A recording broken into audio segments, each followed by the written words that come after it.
Bulldozer দিয়ে বঙ্গবন্ধু ভবন ৩২ নম্বর গুড়িয়ে দেওয়া হয়েছে। এটি আওয়ামী লীগের মন এবং মননে যে বিষক্রিয়া তৈরি করেছে, কিয়ামত পর্যন্ত এই বেদনা দূর হবে না।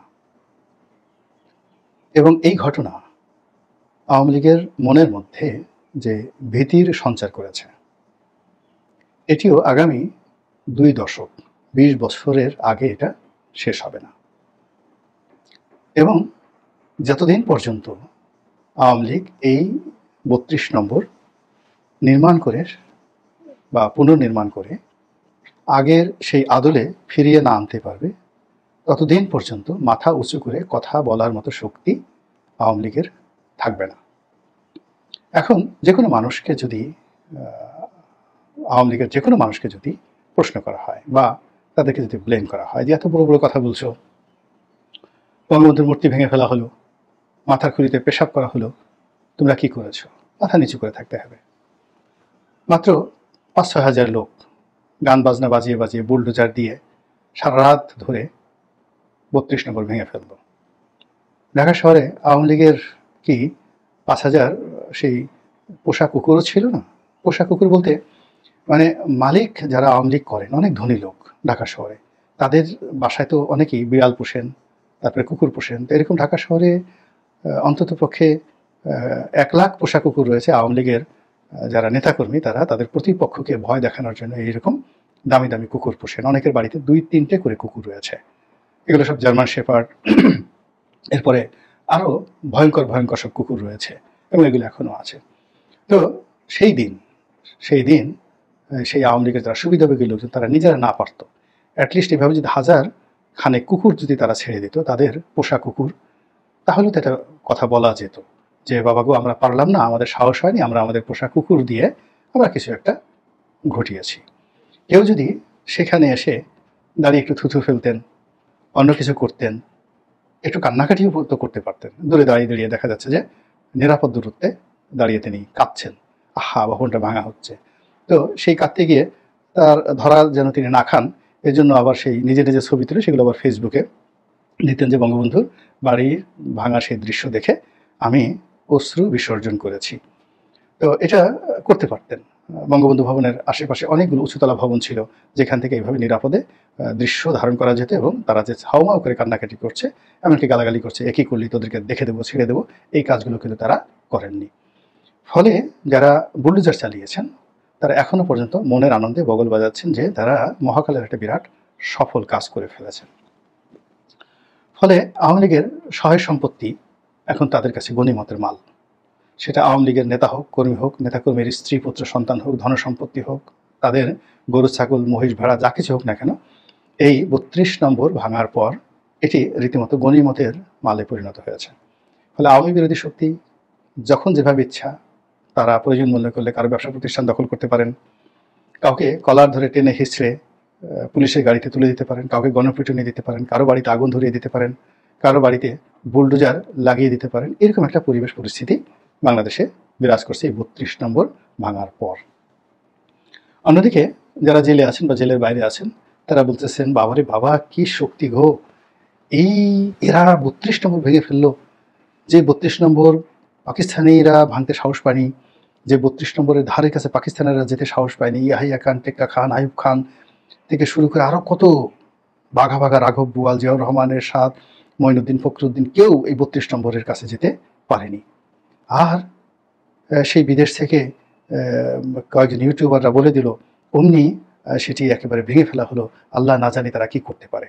এই অবস্থা নিয়ে আলাপ আলোচনা হচ্ছে এবং এরই মধ্যে আবার সুধা সদন একেবারে ৩২ নম্বরের আদলে ভেঙে ফেলার জন্য কথাবার্তা হচ্ছে। এবং সম্ভবত আমি প্রথম এই বিষয়টা নিয়ে ভিডিও করছি। এর কারণ হলো যে অতি সম্প্রতি শেখ হাসিনার যে বক্তব্যগুলো, সেই বক্তব্যগুলো এখন আর মাঠে ততটা সাড়া ফেলছেন না। মধ্যে কয়েকদিন জাহাঙ্গীর কবির নানক কিছু বলার চেষ্টা করেছেন, সেটাও পানি পাচ্ছে না, হালে পানি পাচ্ছে না। তারপরে বাহাউদ্দিন নাসিম সাহেব কিছু বলার চেষ্টা করেছিলেন, খাচ্ছে না। তারপর মোহাম্মদ আরাফাত, অধ্যাপক মোহাম্মদ আরাফাত, তিনি অডিও বার্তা দিয়ে অনেক সুন্দর করে স্টাইল করে কথা বলার চেষ্টা করেছেন, শূন্য, জিরো। তারপরে ডক্টর হাসান মাহমুদ কথা বলার চেষ্টা করেছেন, হালে পানি পাচ্ছে না। মানুষ উত্তেজিত হচ্ছে না, মাথা নাড়াচ্ছে না, ভয়ও পাচ্ছে না, খুব কিছুই হচ্ছে না। মনে হচ্ছে যে একটা অনির্লক্ষ্য ব্যক্তি কথাবার্তা বলছে, সে বললেই বা কি, না বললেই বা কি। এরকম সবারই কথা ইথারে হারিয়ে যাচ্ছে। এরপরে অন্যান্য যে সমস্ত তরুণ, আমি নাম বলবো না, যাদের কাজই ছিল প্রতিপক্ষকে গালাগাল দেওয়া, অকথ্য ভাষায় গালাগাল দেওয়া, জামাত শিবিরকে গালাগাল দেওয়া, তারাও নিরাপদ দূরত্বে বসে গালাগাল দেওয়ার চেষ্টা করেছেন, কথাবার্তা বলার চেষ্টা করেছেন নিজস্ব ফেসবুক পেজে, তারপর আরও 2-4 জন যারা ইউটিউবার রয়েছে তাদের সঙ্গে কথা বলার চেষ্টা করেছেন। ওইগুলো শূন্যে মিলিয়ে গেছে। কিন্তু একটি বক্তব্য এখন রীতিমতো ভাইরাল হয়ে পড়েছে, এমনকি শেখ হাসিনার বক্তব্যের চাইতেও এটি বেশি গুরুত্ব পাচ্ছে। সেটি হলো গাজীপুরের যে সাবেক মেয়র জাহাঙ্গীর। তো জাহাঙ্গীরের কারণে আওয়ামী লীগের অনেক দুর্ভোগ হয়েছে, আবার আওয়ামী লীগের কারণে জাহাঙ্গীরের অনেক দুর্ভোগ হয়েছে। জাহাঙ্গীর ছাত্রলীগ করতে আমাদের ছোট ভাইয়ের মতো মানুষ, খুবই ভালো ব্যবহার, চমৎকার ভালো ব্যবহার, এবং আমাদের দেশে যেটি চায় পিঠে হাত বুলানো, তারপর শেষে মানুষের সাথে সুসম্পর্ক স্থাপন করা, বিএনপি, জামাত, আওয়ামী লীগ সবার সাথে সে একটা সম্পর্ক মেনটেন করতো। এই কারণে সে জনপ্রিয় ছিল, এবং সেই জনপ্রিয়তার উপর ভিত্তি করে সে প্রথম উপজেলা ভাইস চেয়ারম্যান হয়। তো সেখান থেকে তার সঙ্গে যে কোনো কারণেই হোক ওবায়দুল কাদের একটা ভালো সম্পর্ক হয়ে যায়, এবং সে মেয়র পদে দাঁড়ানোর স্বপ্ন দেখতে থাকে। তো যখন প্রথম আজমতুল্লাহ সাহেব এবং অধ্যাপক মান্নান সাহেব প্রতিদ্বন্দ্বিতা করেন, এবং আজমতুল্লাহ সাহেব আওয়ামী লীগের প্রথম সারির নেতা, আমাদের ডিপার্টমেন্টের বড় ভাই, ভদ্রলোক মানুষ হিসেবে সর্বজন পরিচিত, তার সুনাম সুখ্যাতি যথেষ্ট। কিন্তু প্রান্তিক লেভেলে জাহাঙ্গীরের যে জনপ্রিয়তা, তরুণদের মধ্যে যোগাযোগ, সেটি আজমতুল্লাহ সাহেবের নেই। ফলে জাহাঙ্গীর ওই বছর প্রার্থী হতে পারেনি, কিন্তু তাকে নিয়ে ওই বছরই কিন্তু আলোচনা শুরু হয়। এবং জাহাঙ্গীর যে কোনো কারণে হোক, কৌশল করে হোক বা ব্যবসা বাণিজ্য করে হোক, চাঁদাবাজি করে হোক, জমির দালালি করে হোক, সে যখন উপজেলা চেয়ারম্যান ছিল, অভিনব কায়দায় সে যথেষ্ট অর্থবিত্তের মালিক হয়ে যায়। আমি তার যারা কলিগ তাদের কাছে জিজ্ঞাসা করেছিলাম যে কীভাবে এই সমস্ত টাকা পয়সার মালিক হলো। তো সবাই যে জিনিসগুলো বললেন, তাতে মনে হলো যে সে হাজার হাজার কোটি টাকার মালিক হয়ে গেছে সে উপজেলা ভাইস চেয়ারম্যান থাকাকালীন অবস্থায়, এবং সেই টাকা সে একা ভোগ করেনি, সেই টাকা সে অনেকের মাঝে বিতরণ করেছে। এবং আওয়ামী লীগের যারা কেন্দ্রীয় নেতৃবৃন্দ রয়েছেন তাদের মধ্যেও বিতরণ করেছেন।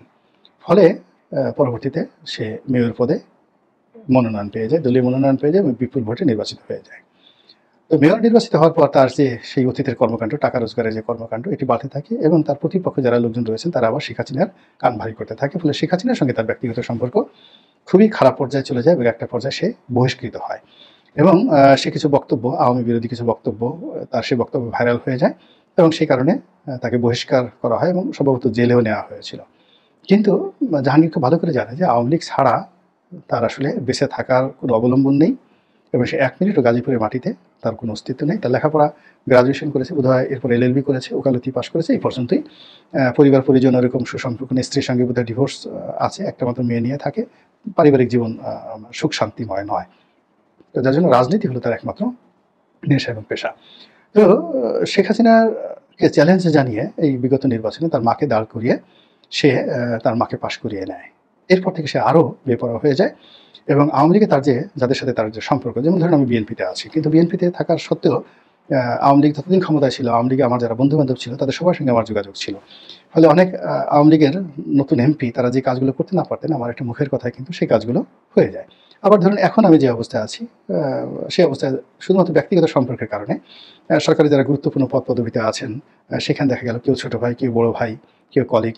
ফলে আমার একটা কথা এখানে অনেক উপদেষ্টার চাইতেও গুরুত্ব বহন করতে পারে যদি কেউ আমাকে ভালোবাসে। তো জাহাঙ্গীরেরও তেমনি অবস্থা। তার মা কে সে মেয়র বানিয়েছে, তারপরে তার হাতে যথেষ্ট টাকা পয়সা আছে, ফলে সে আওয়ামী লীগের মধ্যে একটা বলয় তৈরি করে ফেলেছিল। তো আর এদিকে শেখ হাসিনা একবার যাকে মাইনাস করে, সে দ্বিতীয়বার তাকে আর গ্রহণ করে না, কিন্তু শেখ হাসিনা তাকে কিন্তু গ্রহণ করেনি। তো শেখ হাসিনার দৃষ্টি আকর্ষণ করার জন্য সে সবসময় ওভার অ্যাক্টিং করার চেষ্টা করেছে। সেই ওভার অ্যাক্টিং করতে গিয়ে বিএনপির যে সর্বশেষ সমাবেশটি হলো 28 অক্টোবরের সমাবেশটি, সেই সমাবেশে এই জাহাঙ্গীরই প্রথম গণ্ডগোল করার চেষ্টা করে। অর্থাৎ সে অনেক লোকজন নিয়ে আওয়ামী লীগের জনসমাবেশে আসছিল, এবং প্রধান বিচারপতির বাসভবনের সামনে দিয়ে যাওয়ার সময় জাহাঙ্গীরের লোকজনের সঙ্গে ওখানের বিএনপির লোকজনের যে অপ্রীতিকর ঘটনা ঘটে, ওটার থেকেই আজকের এই শেখ হাসিনার যে পতন, ওখান থেকেই। অর্থাৎ ওই দিন যদি বিএনপি জয়লাভ করতে পারত বা বিএনপি সমাবেশ করতে পারত, তাহলে আওয়ামী লীগের সাথে বিএনপির যে মতদ্বৈততা, এটা একটা পলিটিক্যাল সলিউশন হতো, কিন্তু শেখ হাসিনাকে পালাতে হতো না।